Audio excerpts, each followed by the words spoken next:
In a tobacco barn in central Virginia, 17 enslaved men entered through its doors on Saturday nights between 1837 and 1839. Only 3 of them were ever officially reported as dead. The other 14 simply vanished from all records, their names crossed out, their existence erased, their fate buried beneath a century of deliberate silence. What happened inside that barn wasn't agriculture. It wasn't punishment. It was entertainment. Wealthy plantation owners arrived in covered carriages after dark, carrying more money than most people would see in a lifetime, all of it wagered on a single question: which man would walk out alive, and which would be carried out in pieces? The fights weren't about discipline or control, they were about profit. And the rules were simple. There were none. No stopping, no mercy, no escape until one man couldn't stand anymore. What you're about to hear is the story of how one plantation owner turned human beings into gladiators, how Saturday nights became execution spectacles disguised as sport, and how the 17 men who disappeared were destroyed, not by disease or accident, but by something far more calculated and far more profitable. Before we continue with the story of Nathaniel Devereaux and the 17 names that disappeared from his ledgers, I want you to do something for me. If this is your first time listening to stories like this, stories that reveal the darkest corners of American history, subscribe to this channel and hit that notification bell. And tell me in the comments, what state are you listening from right now? I want to know where you are as we uncover together what really happened in those tobacco fields. This isn't speculation or legend. The evidence exists in fragmented property records, in testimonies given decades later by those who survived, and in the unmarked graves that were finally discovered when that land was cleared in 1911. Cumberland County, Virginia, in the year 1837, was a place where tobacco still ruled as king, though the soil had begun to show its exhaustion. The great plantations that had flourished in the previous century now struggled with declining yields, forcing landowners to seek new sources of income or face financial ruin. The county sat in that peculiar geography, where the Piedmont begins its gentle roll toward the Appalachian foothills, far enough from Richmond to avoid scrutiny, close enough to waterways to maintain commerce, isolated enough that what happened on private land stayed private. The Devereaux plantation comprised nearly 800 acres, most of it planted in tobacco, with sections given over to corn and wheat. Nathaniel Devereaux had inherited the property from his father in 1829, along with 43 enslaved people, a substantial debt, and a reputation for harshness that his father had cultivated over 3 decades. Nathaniel was 31 years old when he took control, a thin man with dark hair that he wore unfashionably long, a sharp nose, and eyes that servants described as always calculating, always measuring what you were worth. He had spent his 20s in Richmond and Norfolk, gambling in private clubs where plantation sons gathered to lose their inheritances at cards and dice. He had developed not just a taste for gambling, but a system. He watched men bet, studied what made them wager more, learned how to create excitement that loosened purses. When his father died and the creditors came calling, Nathaniel returned to Cumberland County with empty pockets and a mind full of schemes. The enslaved community on the Devereaux plantation lived in 2 rows of cabins behind the main house. Rough structures with clay-chinked walls and dirt floors where families crowded into spaces barely large enough for sleep. They worked the tobacco from March until November, their days measured by the sun's position and the overseer's watch. The overseer was a man named Garrett Sutcliffe, who had worked for Nathaniel's father and stayed on despite the change in ownership. Sutcliffe was nearly 50, built like a barrel, with hands scarred from years of handling rope and leather. He carried a hickory walking stick that he used equally for support and for discipline. Among the enslaved population, there existed a hierarchy born of skill and favor. The house servants, 3 women and 1 elderly man, occupied a position of relative privilege, while the field hands endured the worst conditions. But there were also the skilled laborers: Benjamin, the blacksmith whose forge sat near the main barn; Marcus, the carpenter, who could repair anything wooden, and several others whose specialized abilities made them valuable beyond simple field labor. It was Benjamin who would become central to what followed. A man of perhaps 30 years, though enslaved people rarely knew their exact ages. He stood over 6 feet tall, with shoulders broadened by years of swinging hammers and hands that could bend iron, but also carve delicate hinges for ladies' jewelry boxes. He had been born on the plantation, his mother having died when he was young, his father sold away when he was 12. Benjamin spoke little, worked constantly, and had earned a measure of respect even from Sutcliffe, who rarely struck him because Benjamin's skills were too valuable to risk injury. In the spring of 1837, Nathaniel Devereux faced a crisis. The previous year's tobacco crop had been damaged by an early frost, and the profit from its sale barely covered half the interest on his inherited debts. His creditors, mostly merchants in Richmond, began making threats about foreclosure. Nathaniel had always prided himself on his cleverness, his ability to extract himself from difficult situations through wit rather than honest work. As he sat in his father's old study, surrounded by account books that told the story of steady decline, he began to consider his assets differently. He owned land, but land required labor to be profitable, and labor required capital he didn't have. He owned enslaved people, but their value was theoretical until he sold them, and selling them would only hasten the plantation's collapse. What he needed was a way to generate immediate income without depleting his resources, something that would bring money directly to him, bypassing the uncertainties of agriculture altogether. The idea came to him in May, during a conversation with his nearest neighbor, a planter named Harrison Fentress. They sat on Devereux's porch, drinking whiskey as the evening cooled, discussing their mutual financial troubles. Fentress mentioned that he'd recently attended a gathering in Lynchburg, where men had bet on a fight between 2 enslaved men, and the amounts wagered had been extraordinary. "Not boxing, you understand," Fentress said, his words slightly slurred from drink. "A real fight. No rules, no stopping until one couldn't continue. Crude entertainment, but the gentlemen there were passing money around like it was nothing. I heard the house took in over $300 that evening." Nathaniel said nothing, but his mind had already begun working, calculating, envisioning possibilities. That night, he lay awake in his father's old bed, staring at the ceiling, and by dawn he had made his decision. On a Saturday evening in late June, Nathaniel gathered 6 of his strongest field hands in the old tobacco barn, a structure that had once been used for drying and storage, but now stood mostly empty, its purpose obsolete since the plantation had built a larger facility closer to the fields. The barn was isolated, sitting nearly a quarter-mile from the slave quarters and even farther from the main house, surrounded by a stand of oak trees that muffled sound. Benjamin was among those 6 men, summoned from his forge by Sutcliffe and told to bring his tools. The others were field hands. Isaac, a young man of perhaps 20 with quick movements. Daniel, older and more cautious. Joseph, Samuel, and Robert, whose specific features have been lost to history, but whose presence in that barn that evening would determine their fates. Nathaniel stood in the center of the barn floor, which had been cleared of debris. Sutcliffe stood beside him with his hickory stick. 2 lanterns hung from the rafters, casting long shadows across the dirt floor. The men stood in a rough semicircle, confused about why they'd been brought here as darkness fell.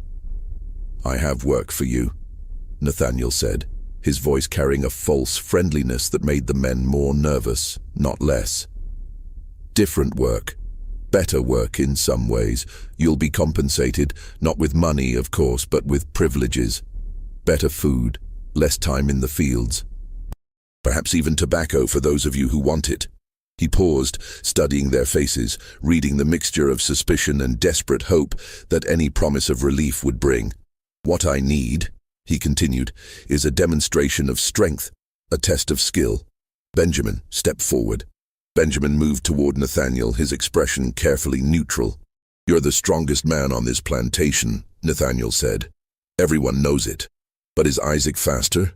Is Daniel tougher? I want to find out." So here's what's going to happen. You and Isaac are going to fight. A real fight. The kind men have always had to establish who deserves respect. The winner gets better rations for a month and no field work.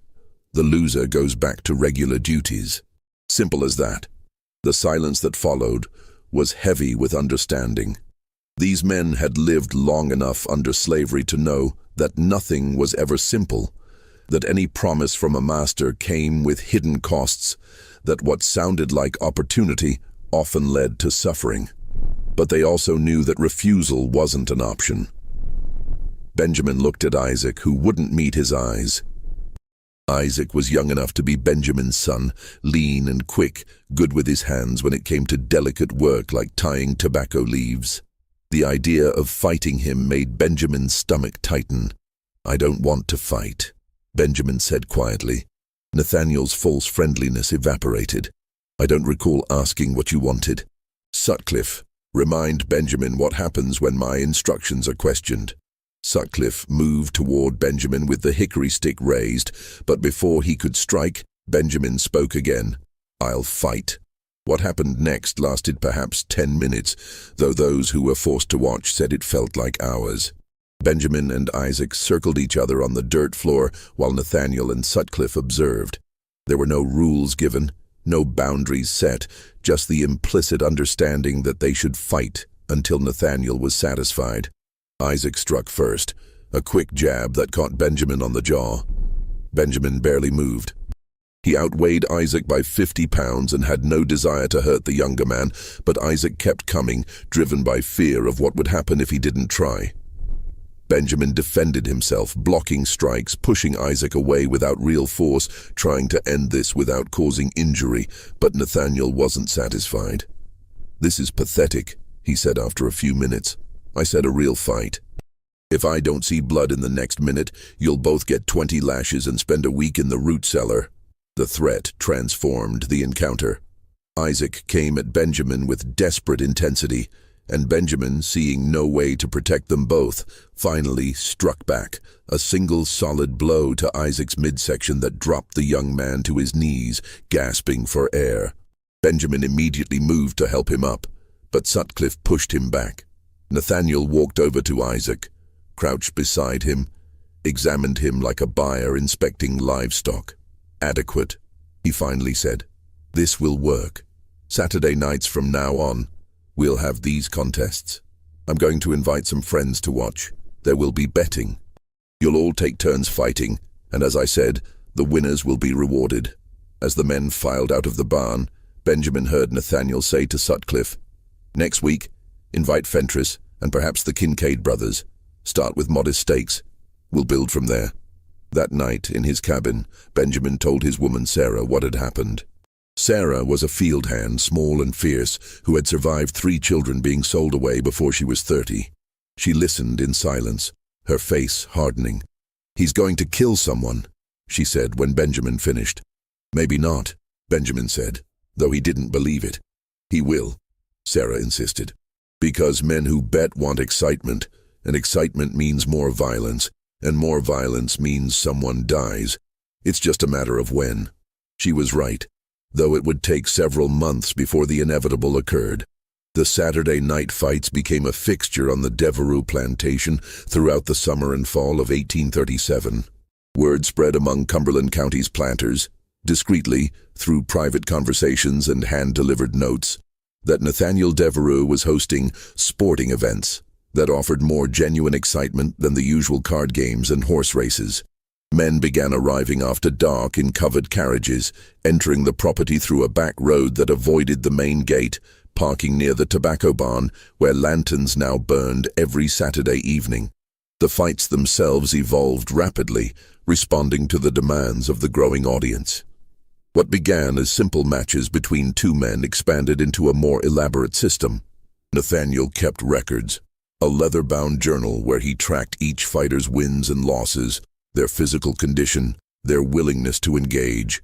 He developed a ranking system and began organizing matches based on what he thought would generate the most betting interest. Benjamin fought 6 times between June and October. He won 4 matches, lost. 2. The loss is deliberate, calculated performances designed to keep himself useful, but not so dominant that he'd be forced into increasingly dangerous situations. He learned to read Nathaniel's moods, to understand when a fight needed to be convincing versus when it could be brief. He tried to protect the other fighters when he could, ending matches quickly before real damage occurred, though this wasn't always possible. The money flowing into Nathaniel's pockets grew substantial. On a good Saturday night, with 20 or 30 spectators, the total bets exchanged could reach $400 or $500, and Nathaniel took a percentage of every wager placed. He also charged admission, $5 per gentleman, and sold whiskey at inflated prices. Within 3 months, he had paid off his most pressing debts and began expanding his operation. He purchased 2 more enslaved men specifically for fighting. Both young, both strong, both bought from plantations where they'd been trouble. Their names were Thomas and William, and they arrived in chains with reputations for resistance. Nathaniel saw this as an advantage. Men with nothing to lose would fight with genuine ferocity. But the fundamental problem with Nathaniel's enterprise was that it existed in tension with economic reality. The men he was using as fighters were also his labor force. Every injury sustained in the barn was productivity lost in the fields. Every fighter who became too damaged to work effectively represented depreciated capital. Nathaniel needed his fighters to perform, but also to remain functional as enslaved laborers. This tension would drive him toward increasingly reckless decisions. The first serious injury occurred in October. A fighter named Samuel, one of the original 6 forced into the barn that first night, suffered a blow to his head during a match that left him confused and unsteady. He continued working, but his behavior became erratic. He would stop mid-task, staring at nothing, or suddenly become disoriented about where he was. Sutcliffe reported this to Nathaniel, who observed Samuel for a few days before making his decision. "He's useless in the fields," Nathaniel told Sutcliffe. "Can't follow instructions, can't remember tasks. He's costing me money every day he eats. Put him in the isolation cabin and reduce his rations. Maybe hunger will sharpen his mind." The isolation cabin was a windowless structure barely large enough to stand in, originally built for storing seed corn. Samuel spent 3 weeks there on quarter rations before he died. The official record, filed with the county clerk, listed the cause as fever and decline. No doctor examined him. No investigation occurred. His name was crossed out of Nathaniel's property ledger, his few possessions distributed among the remaining enslaved community, and his absence was noted only in the sudden silence where his voice had been. This death should have been a warning, a moment that forced Nathaniel to reconsider his enterprise. Instead, it taught him something different, that he could dispose of fighters who became too damaged to be useful, that the county wouldn't investigate too closely, that enslaved people could simply disappear from official records without consequence. This realization would prove catastrophic. The fights continued through winter, though less frequently due to cold weather that made the unheated barn uncomfortable for spectators. Nathaniel used this period to refine his operation. He installed a raised platform along one wall where wealthier spectators could sit and get a better view. He brought in sawdust to cover the dirt floor, which better absorbed blood and made cleanup easier. He established a betting system with formal odds, taking cues from the professional gambling houses he'd frequented in Richmond. He also began keeping more detailed records of each fighter's performance, not just wins and losses, but information about fighting style, tolerance for pain, recovery time from injuries, and temperament under pressure. He approached the fights like a businessman optimizing a manufacturing process, constantly seeking ways to increase profit and efficiency. Benjamin, watching all this from his position as one of the primary fighters, understood what was happening. Nathaniel was escalating. The fights were lasting longer, the injuries were becoming more severe, and the crowd was developing an appetite for increased violence. Men who had initially seemed uncomfortable with the brutality were now shouting encouragement, demanding more aggressive action, betting on how long a fighter would stay conscious. In his forge, during the weeks when he was allowed to work there, Benjamin began hiding small amounts of money. Coins dropped by spectators, overlooked in the sawdust and dirt of the barn floor. He had no clear plan for what he would do with this money, only an instinct that he would eventually need resources, that some opportunity for escape or resistance would present itself, and when it did, he needed to be prepared. Sarah, his woman, began making different preparations. She cultivated relationships with the house servants, learning everything she could about Nathaniel's movements, his habits, his weaknesses. She paid attention to which nights he drank heavily, which visitors stayed latest, where he kept his important papers. She couldn't read, but she understood that knowledge was a form of power, and she accumulated every scrap of information she could gather. By the spring of 1838, nearly a year after the first fight, the Saturday night matches had become Nathaniel's primary source of income. The plantation itself continued to decline. Tobacco yields dropped further, equipment broke and wasn't repaired. Fields that should have been fertilized and rotated were instead planted again and again until the soil was exhausted. Nathaniel had stopped thinking of himself as a planter. He was now something else, a purveyor of entertainment, an organizer of spectacle, a man who had discovered that blood and suffering could be monetized more efficiently than crops. The transformation in Nathaniel's enterprise became complete in April 1838, when a visitor arrived from Lynchburg, a man named Crawford Hastings, who operated several businesses of questionable legality in that growing industrial city. Hastings had heard about the Devereaux fights through the network of gamblers and sporting enthusiasts that existed across Virginia, and he came to Cumberland County with a proposal. They met in Nathaniel's study on a Tuesday afternoon. Hastings was a heavy-set man in his 50s, dressed in expensive but slightly worn clothes, with the look of someone who had once been prosperous and was working to maintain appearances. He carried a leather case that he set on Nathaniel's desk before getting to business. "I've been running similar operations for years," Hastings said. "In Baltimore, in Richmond, in Lynchburg. The problem is always the same. You start with simple matches, the crowd grows, the money increases, and then you hit a ceiling. The audience gets bored. They've seen two men fight. They want something more." Nathaniel leaned back in his chair. "What kind of more?" "Higher stakes, not just who wins or loses, but life and death. Matches where fighters know that losing means more than embarrassment. It means everything." Hastings paused, watching Nathaniel's reaction. "You're already close to this. I heard about the man who died last fall. That wasn't an accident, was it?" Nathaniel said nothing, which was answer enough. Hastings opened his leather case and pulled out a ledger book, which he pushed across the desk. "These are my records from the past 3 years. Look at the numbers. See how the revenue increases when you introduce mortality as a real possibility. Men will bet extraordinary amounts when they believe they're watching something truly dangerous, something that can't be undone." Nathaniel studied the numbers in the ledger, and what he saw made his pulse quicken. Hastings had been generating 4 or 5 times the revenue Nathaniel was currently making, all by embracing the logical endpoint of what they were doing. "You're talking about deliberately killing them," Nathaniel said, his voice careful. "I'm talking about creating conditions where death becomes a likely outcome," Hastings corrected. "There's a difference. You don't murder them yourself. You put 2 fighters together, you remove the usual constraints, you offer substantial incentive to the winner, and make clear what happens to the loser, and then you let nature take its course. Some matches end without death. Some don't. The uncertainty is what drives the betting." He closed his ledger and leaned forward. "I can help you set this up properly. I have connections to wealthy men across the state who would travel here for this kind of entertainment. We could make this operation 3 times as profitable within 2 months. But you need to be willing to accept the consequences." Nathaniel spent 3 days considering the proposal.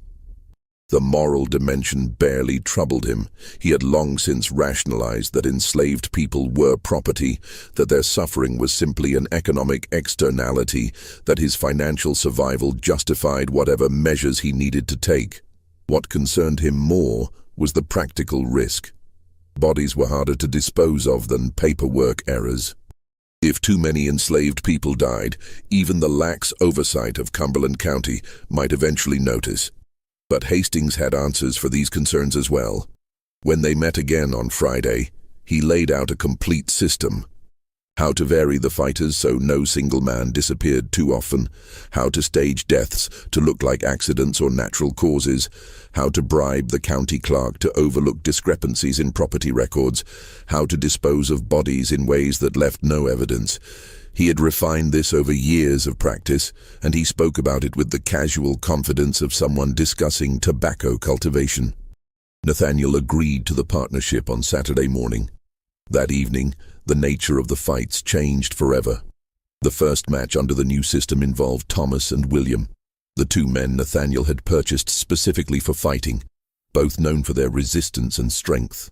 The barn was crowded with over 40 spectators, including several Hastings had brought from Lynchburg. The atmosphere felt different from previous Saturday nights. There was an anticipatory tension in the air, a sense that something unprecedented was about to occur. Nathaniel addressed the crowd before the match began. "Gentlemen, tonight's contest will proceed without the usual constraints. The fighters will continue until one cannot continue. There will be no intervention, no stopping for injury, no mercy shown. I encourage betting accordingly." The fight lasted 43 minutes. What happened in that time exceeded the worst expectations of even those who had advocated for this escalation.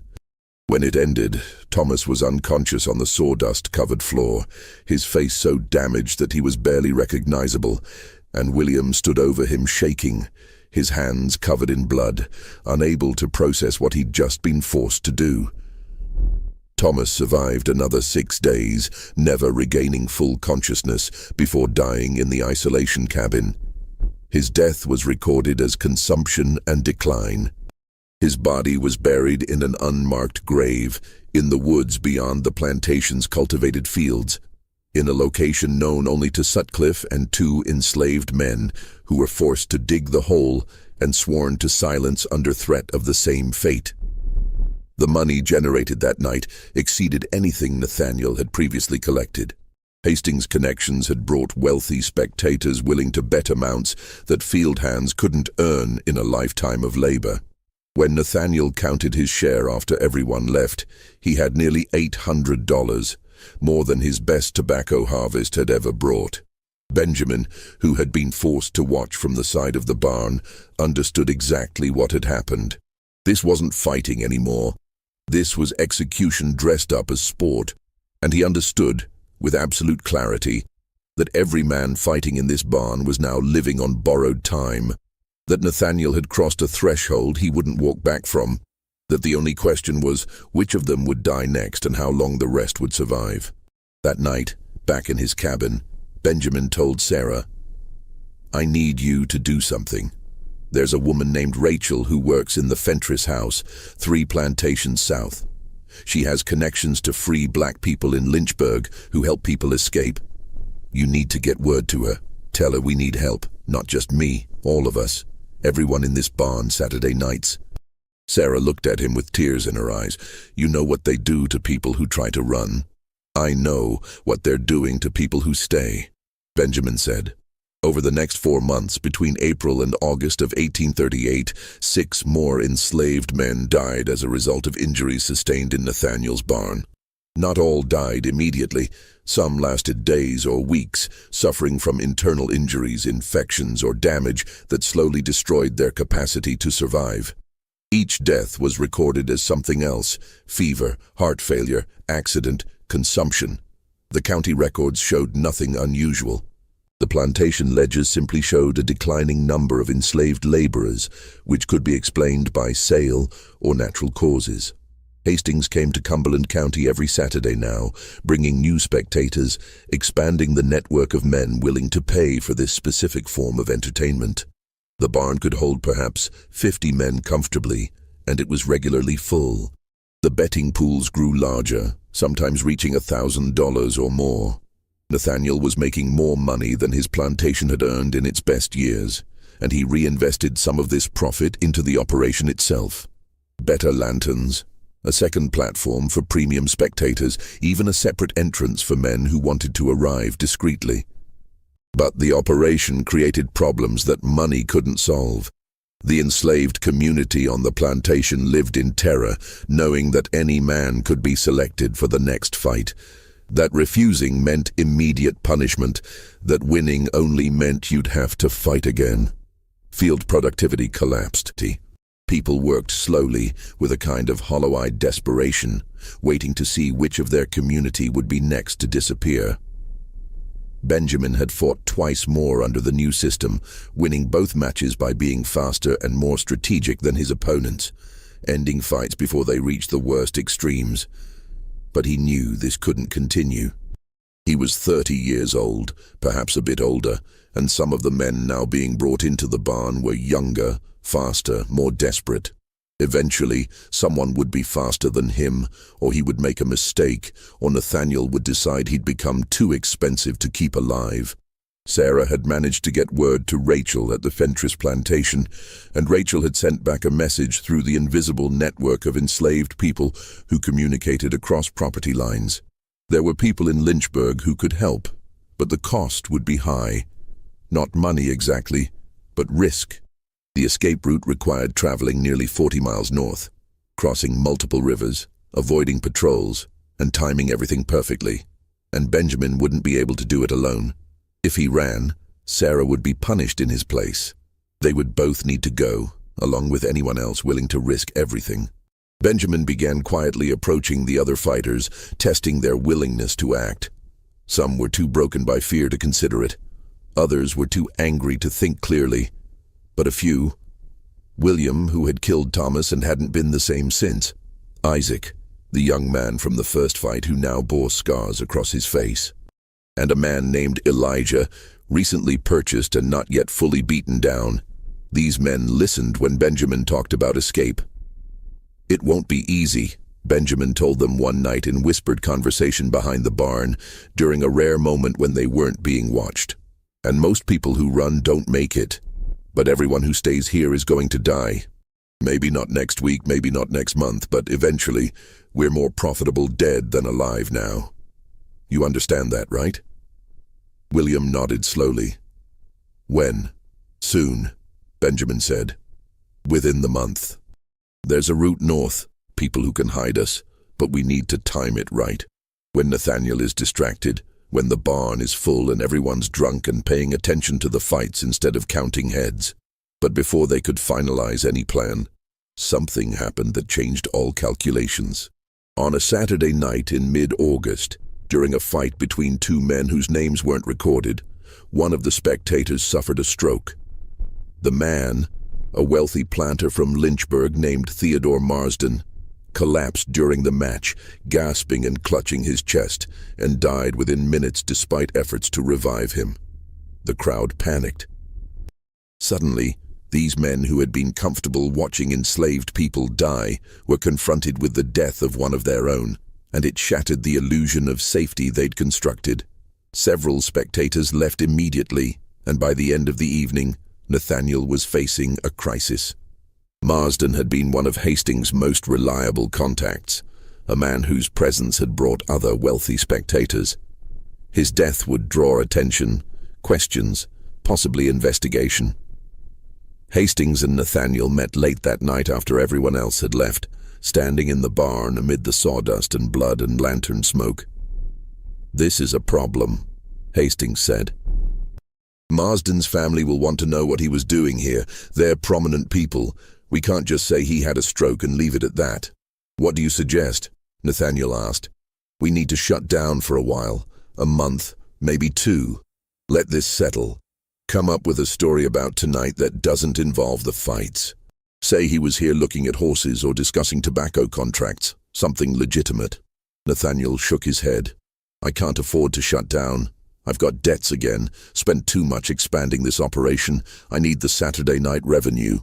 "Then you're a fool," Hastings said flatly. "This kind of thing draws investigation. You keep running these fights right now, and someone's going to start asking questions we can't answer." They argued for another hour before Hastings left, angry and worried. Nathaniel stood alone in the barn, calculating his options, and reached a decision that would determine everything that followed. He wouldn't shut down. Instead, he would accelerate. He would run fights every Saturday for the next month, generate as much revenue as possible, and then, if necessary, he would shut down permanently, sell the plantation, and move somewhere his reputation hadn't preceded him. But he needed that final month of income to make this possible. What Nathaniel didn't know was that Benjamin and the others, sensing the instability in the operation, had moved up their escape timeline. They had decided to run on the first Saturday in September during a fight night when security would be focused on the barn and the spectators rather than on the quarters. They had gotten word to their contacts in Lynchburg, secured promises of shelter, and identified the route they would take north. Just when we thought we'd seen it all, the horror in Cumberland County intensifies. If this story is giving you chills, share this video with a friend who loves dark mysteries. Hit that like button to support our content. And don't forget to subscribe to never miss stories like this.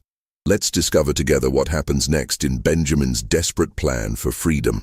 The first Saturday in September 1838 arrived with unseasonably cool weather. A relief after the brutal heat of August. Nathaniel had scheduled 3 fights for the evening, expecting a full crowd despite the tensions following Marsden's death.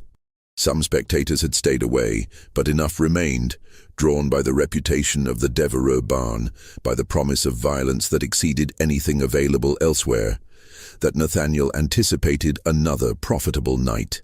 Benjamin was scheduled to fight in the final match of the evening against a recently purchased man named Jacob, who was known for his size and strength. Benjamin had seen Jacob fight once before and knew this would be difficult.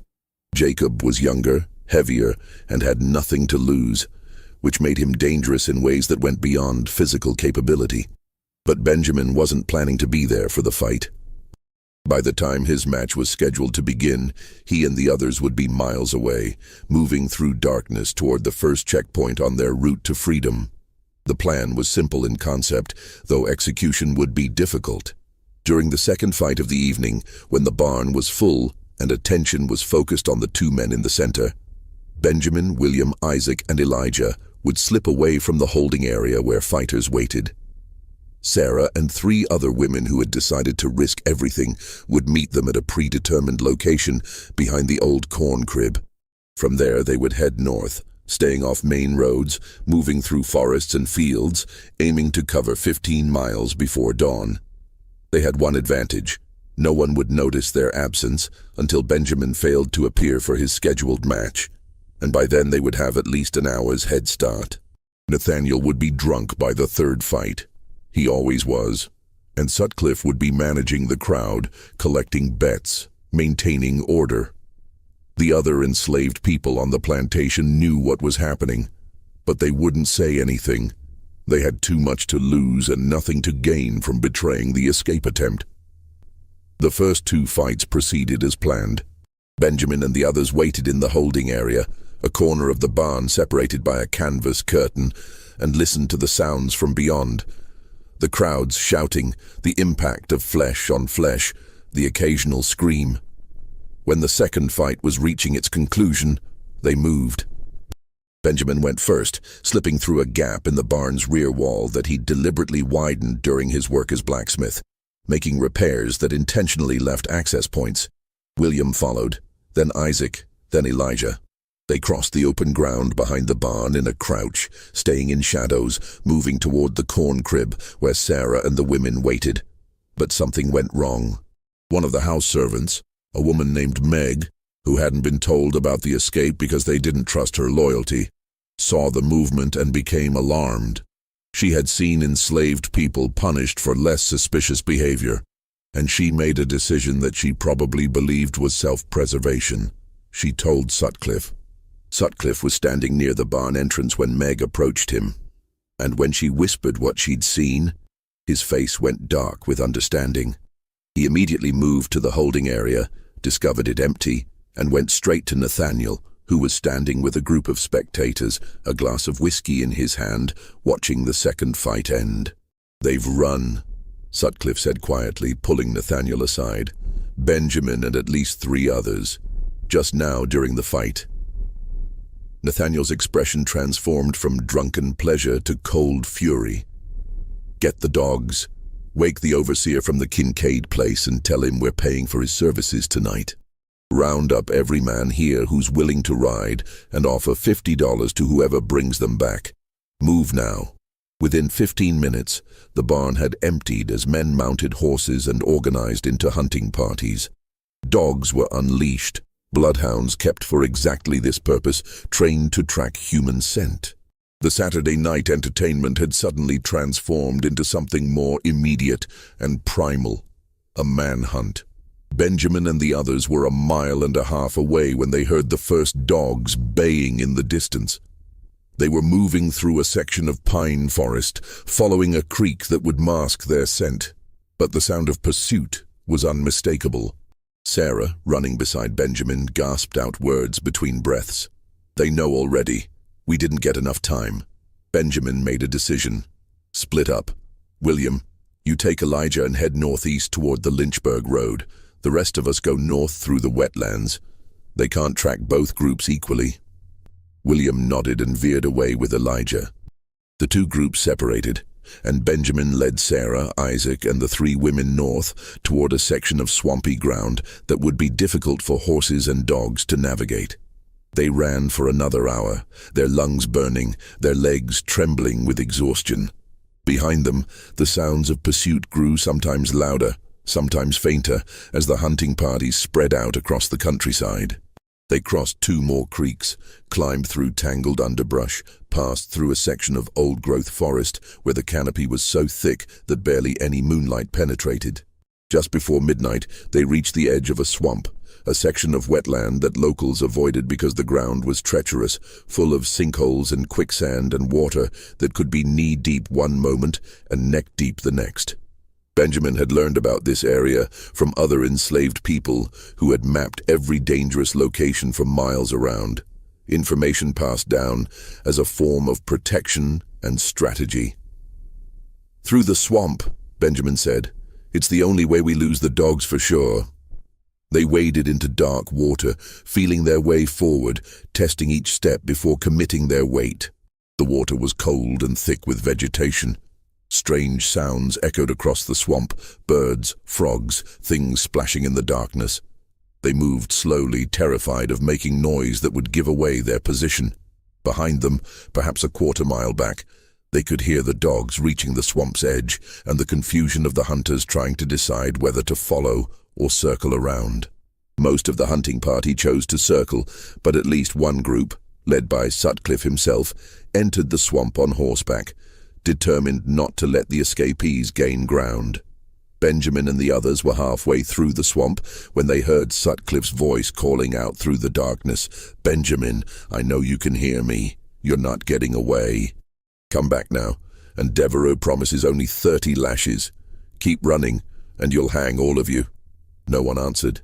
They kept moving forward, through water that sometimes rose to their chests, past trees draped with moss, deeper into the swamp's dark heart. And then Sarah, who was directly behind Benjamin, suddenly dropped beneath the surface with barely a sound. There one moment, gone the next, pulled down by quicksand or a sinkhole, her hand slipping from Isaac's grip before anyone could react. Benjamin turned back, reaching into the dark water, feeling for her, finding her arm and pulling with all his strength. She came up gasping, her eyes wide with terror, and he dragged her to slightly more solid ground, both of them shaking. "We can't stop," Benjamin whispered, even though every instinct screamed to rest, to make sure Sarah was all right, to take stock of their situation. "We have to keep moving." They continued north through the swamp for another mile, before finally emerging on the far side, exhausted and soaked, their skin covered in mud and scratches. Behind them, the sounds of pursuit had faded. Either the hunting party had given up or had taken a different route. The terrain on the far side of the swamp shifted to rolling farmland, dotted with small homesteads that belonged to yeoman farmers who worked their own land without enslaved labor. This was dangerous territory in a different way. These farmers had no sympathy for runaways and would report them immediately for the reward money. Benjamin led the group in a wide arc around the visible farmhouses, keeping to tree lines and ravines, moving as silently as 6 exhausted people could manage. Dawn was perhaps 2 hours away when they reached the barn where Benjamin had been told they would find shelter. It sat at the edge of a property that looked abandoned from the road, sagging fences, overgrown fields. But as they approached, Benjamin saw signs of recent activity: fresh wagon tracks, smoke residue near a chimney, livestock sounds from inside the structure. He whistled softly, a specific pattern he'd been taught, and waited. A door opened, and a figure emerged carrying a lantern. The man was perhaps 45, with graying hair and the weathered face of someone who worked outdoors in all seasons. He raised the lantern, studied the group for a long moment, then gestured urgently for them to come inside. "Move quickly," the man said. "Patrols increase at dawn, and you've left tracks even in the dark. I'm Josiah Hendricks. Get inside and we'll discuss what comes next." They stumbled into the barn, which was warmer than outside and smelled of hay and horses. Hendricks closed the door behind them and hung the lantern on a hook, then turned to count heads. "The others?" Hendricks asked. "There was supposed to be 7 of you." "2 split off," Benjamin said, his voice hoarse from exertion and fear. "William and Elijah headed northeast toward the Lynchburg Road." Hendricks's face darkened with an expression that told Benjamin everything he needed to know before the man even spoke. "That's the wrong direction. That road has slave patrols every night. Planters from 3 counties organized them after those runaways from Buckingham made it through last spring. If your friends went that way—" He didn't finish the sentence, but the meaning was clear enough. Benjamin sat down heavily on a bale of hay, his head in his hands. They had escaped, some of them, but the cost was already mounting. William and Elijah were likely captured or dead. Sarah had nearly drowned. And even now, even in this moment of temporary safety, they all knew this was just the beginning. They had 40 miles still to go, and every mile would be more dangerous than the last. Hendricks brought them water and cold cornbread, then disappeared into an adjacent room. When he returned, he carried a bundle of old clothes, rough homespun, that would help them blend in as free laborers rather than plantation runaways. "Change into these," he said. "Your current clothes mark you too clearly. We'll burn what you're wearing now." As they changed, Hendricks explained the next stage of their journey. "You'll rest here until tomorrow night. Can't move during daylight. Too many eyes on the roads. Tomorrow after dark, my brother will take you in his wagon to the next station, about 15 miles north. You'll be hidden under hay and seed bags. If we're stopped, you stay absolutely silent no matter what you hear. The patrols have been using dogs, so we'll mask your scent with turpentine and tobacco leaves." "How many people have you helped?" Benjamin asked. Hendricks was quiet for a moment. "Enough that if I'm caught, I'll hang. They don't forgive white men who help runaways. Last year, a farmer in Appomattox was caught hiding a family. They sold his property, gave him 50 lashes, and ran him out of Virginia. He was one of the lucky ones." The weight of that statement settled over the group. These people were risking everything: their livelihoods, their freedom, their lives, to help strangers escape bondage. The enormity of that courage, set against the casual cruelty of men like Nathaniel, who would destroy lives for profit and entertainment, created a moral contrast so stark that Benjamin felt something shift inside him. He had spent 30 years learning to survive by being careful, by avoiding notice, by accepting the reality of his powerlessness. But this moment, sitting in a barn with people who had chosen resistance over safety, taught him that the world contained more possibilities than he had allowed himself to imagine. William and Elijah were captured before dawn on Sunday morning, found hiding in a tobacco barn 6 miles from the Devereux Plantation. They were returned in chains and taken directly to the main barn, where Nathaniel and Sutcliffe were waiting. What happened to them over the next 2 days was never officially recorded, but the enslaved community on the plantation heard their screams and understood the message being sent. Both men were dead by Tuesday. Their deaths were recorded as injuries sustained during apprehension and fever following capture, respectively. Their bodies were buried in the same unmarked section of woods where Thomas and the others had been laid. The county clerk who processed the death certificates was the same man who had been accepting bribes from Nathaniel for months. He asked no questions and filed the papers without comment. News of the captures and deaths reached Benjamin 3 days into his journey north, carried through the network of safe houses and contacts that operated across Virginia. A conductor on the route, a free black woman who transported messages hidden in her sewing basket, told him what had happened while he and the others waited in a root cellar beneath a church in Appomattox County. Benjamin received the news in silence, his face showing nothing, but Sarah saw his hands trembling and knew that he was carrying new weight that would never fully lift. "They died because of choices I made," Benjamin said later that night, lying in the darkness of the root cellar while the others slept. "They died because of choices Nathaniel Devereaux made," Sarah corrected him, her voice fierce in the darkness. "Don't you dare take that weight on yourself. William and Elijah knew the risks. We all did. They made their own choice to run, and what happened after wasn't your fault." Benjamin stayed silent, but her words, whether he fully believed them or not, were something he would return to in the years that followed. A counterweight to the guilt that threatened to consume him whenever he thought about the men who didn't make it out. The journey to Pennsylvania took another week, each leg presenting new dangers and requiring new reserves of courage from people who were already operating beyond the limits of their endurance. They traveled hidden in wagons, in false-bottomed boats, in the attics of houses that looked abandoned but concealed entire networks of resistance.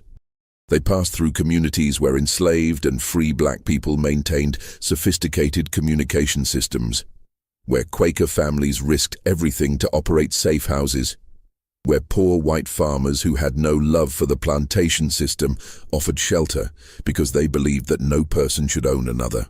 Not everyone made it. One of the women, a field hand named Rachel who had worked beside Sarah for years, fell ill with fever during the journey, likely from exposure during their night in the swamp. She was left at a safe house in the mountains, too sick to continue, with promises that she would be cared for and sent north when she recovered. Benjamin never learned whether she survived. That uncertainty would haunt him alongside the confirmed deaths, a question mark that could never be resolved. The others reached Pennsylvania on September 23, 1838, crossing the border in early morning fog that made the landscape look like something from a dream. They had been traveling for 22 days, covering approximately 200 miles through terrain that ranged from swampland to mountains. When Josiah Hendricks's brother, who had guided them through the final leg, told them they were across the border, that they were standing on free soil, none of them could quite process the information. Freedom had been an abstraction for so long that its reality felt impossible to grasp. Benjamin settled in Philadelphia, where the free black community was large enough to offer some protection from slave catchers, but organized enough to provide support for new arrivals. He found work as a blacksmith in a shop owned by a man who asked few questions about his past and paid fair wages. Sarah stayed with him, and they married properly, legally, with papers that recognized their union in ways that had been impossible in Virginia. The ceremony was small, held in a church basement with just a handful of witnesses, but it represented something profound: the ability to make choices about their own lives. Isaac found work in a shipyard where his youth and strength made him valuable. The 3 women who had made the journey with them scattered to different parts of the city, finding domestic work and building new lives. They stayed in contact, meeting occasionally in the church where they had been married, sharing meals and stories and the comfort of being among people who understood what they had survived. But freedom came with its own burdens. Benjamin and the others lived constantly aware that fugitive slave laws meant they were never entirely safe, that slave catchers operated even in free states, that recapture was a possibility that hung over every interaction with strangers. They learned to be careful about who they trusted, to avoid situations where their lack of free papers could be questioned, to always have an escape route planned. The psychological toll of this permanent vigilance was something that never fully disappeared, a background tension that colored even moments of genuine joy. Benjamin also carried the weight of survivor's guilt, the knowledge that he had escaped while 17 other men had died in Nathaniel's barn, that William and Elijah had been captured and killed during an escape he had organized, that Rachel's fate remained unknown. In quiet moments, he would think about the men whose names he remembered and those he had never known, wondering if his survival was somehow purchased with their deaths. It was an irrational thought, he knew. He hadn't killed those men, hadn't organized the fights, hadn't created the system that had destroyed them. But guilt rarely operates according to logic.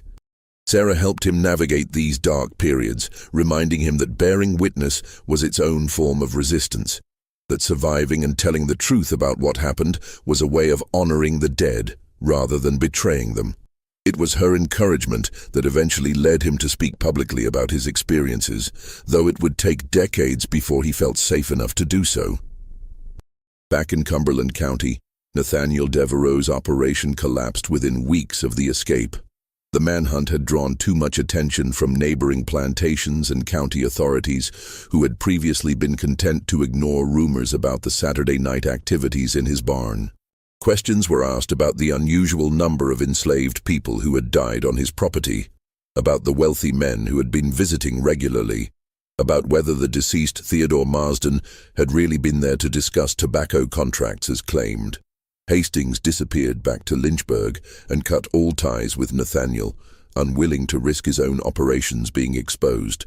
Several of the regular spectators, worried about their reputations, began spreading stories that distanced themselves from the fights, claiming they had only attended once or twice, that they hadn't realized the full nature of what was happening, that they had been uncomfortable with the violence. The coordination of these denials suggested that the wealthier participants had agreed among themselves to present a unified version of events that minimized their involvement. Nathaniel held one more fight night in late September, desperately trying to generate revenue, but barely a dozen spectators showed up. The mood was tense rather than excited, and the betting was cautious. The magic that had made the barn profitable, the sense of transgression, of witnessing something extraordinary and forbidden, had been broken by the escape and the attention it brought. By the end of the evening, Nathaniel understood that his enterprise was finished. The following week, his creditors began foreclosure proceedings. The debts he had accumulated while expanding the fighting operation, combined with years of declining tobacco revenues, had left him financially exposed. Without the Saturday night income, he had no way to service these debts. By November, the plantation was being auctioned to pay what he owed, and Nathaniel himself had left Virginia, relocating to Mississippi with whatever money he'd managed to hide from creditors. He would attempt to rebuild in that new location, but his reputation, at least among those who knew the full story, had been permanently damaged. The barn where the fights had occurred stood empty for several years, avoided by the enslaved community on the new owner's plantation and regarded with unease even by those who didn't know its full history. There was something about the structure that felt wrong. Too many people had suffered there. Too much pain had soaked into the wood and earth. In 1842, the new owner of the property, a man named Patterson who had bought it cheaply at auction, said he felt uncomfortable with the structure and ordered it demolished. The wood was burned in a fire that lasted most of a day, and the site was plowed under and planted with wheat. Patterson never explained exactly why he wanted the barn destroyed, but workers on the plantation claimed he had gone inside once, stayed for perhaps 5 minutes, and emerged looking disturbed, saying only that the place made his skin crawl. The unmarked graves in the woods remained undiscovered for decades. It wasn't until 1911, when that section of land was being cleared for a railroad spur, that workers found bones, multiple sets, buried without ceremony or markers, some showing signs of trauma that suggested violent deaths. A brief investigation concluded they were probably enslaved people who had died in the 1830s or 1840s. but without records or witnesses, nothing more could be determined. The bones were reburied in a county cemetery with a simple marker reading, "Unknown persons, c. 1830-1850. No one connected these remains to Nathaniel Devereux or his fighting barn. That history had been successfully buried beneath decades of silence. Benjamin lived until 1876, dying at approximately 69 years old in Philadelphia, surrounded by children and grandchildren who had never known slavery. Before his death, he gave an interview to a black newspaper reporter who was collecting stories from formerly enslaved people. In that interview, he talked about his years in Virginia, about the plantation, about the fights, and about the men who died. The reporter, a young man named Frederick Hammond, was horrified by what he heard and asked Benjamin how he could bear to remember such things. "People ask me sometimes if I ever felt guilty for surviving when so many others didn't," Benjamin said near the end of the interview. "And I tell them no. Survival isn't something to feel guilty about. What happened in that barn, what Devereux did, that wasn't our fault. That was done to us, not by us. The guilt belongs entirely to the men who organized it, who bet on it, who watched it happen and did nothing. Every man who walked into that barn and placed a wager was complicit in murder, and they all walked away. That's what should haunt people, not that some of us survived." He paused, looking out the window of his small house in Philadelphia, then continued, "I tell this story not because I want sympathy, but because someone needs to remember those men. Their names were erased from the records. Their graves have no markers, but they lived, and they suffered, and they deserve to be remembered. Thomas, Samuel, William, Elijah. I say their names because no one else will." The interview was published in Frederick Douglass's newspaper in 1876, a few months before Benjamin's death, but it drew little attention at the time. Reconstruction was collapsing, and the nation had little appetite for stories that highlighted the worst aspects of slavery when it was trying to move forward with reconciliation between North and South. The article was forgotten, filed away in archives that wouldn't be seriously examined for another century. In the 1930s, a WPA project to collect oral histories from formerly enslaved people recorded testimony from several descendants of the Devereux Plantation's enslaved community. These interviews, conducted with elderly people who had been children in the 1850s and 1860s, included references to the fighting barn and to stories passed down about men who disappeared in the late 1830s. One woman, interviewed in 1937 when she was 93 years old, said her grandmother had told her about Saturday nights when they would hear screams from the barn and know that someone else was being destroyed for white men's entertainment. The interviewers noted these stories but didn't investigate further. The focus was on documenting daily life under slavery, not on pursuing specific allegations of violence that couldn't be proven. It wasn't until the 1980s that a graduate student studying plantation records in Virginia came across Nathaniel Devereux's property ledgers and noticed the pattern. 17 enslaved men's names crossed out between 1837 and 1839, with only 3 deaths officially recorded. The student, doing research for a dissertation on plantation economics, began investigating further and eventually found Benjamin's 1876 interview, the WPA testimonies, and scattered references in neighboring plantations' records to the sporting events at the Devereux property. The full story, or as much as could be reconstructed from fragmentary evidence, was published in a historical journal in 1989. It received modest academic attention, but was largely unknown outside scholarly circles until recently, when renewed interest in the complete history of American slavery brought these kinds of stories back to light. Today, the site of the Devereux Plantation is partially preserved as a historical marker, though the text on the marker makes no mention of the fighting barn or what occurred there. The land itself has been subdivided and developed. Homes, a small shopping center, a section of highway. The woods where the unmarked graves were found have been cleared. The railroad spur long since abandoned and removed. Nothing visible remains of what happened there except scattered references in archives. testimonies recorded by people who are long dead, and the persistent oral histories maintained by descendants of those who survived and those who didn't. The question that haunts anyone who studies this story is not whether it happened. The evidence, though incomplete, is convincing. But how many other places like this existed? How many other plantations in how many other counties organized similar operations, generated similar profits, destroyed similar numbers of lives, and left behind no records at all? Benjamin's survival and his willingness to speak about what happened was exceptional. Most who experienced such horrors either died or chose silence, unable or unwilling to relive the trauma by speaking publicly about it.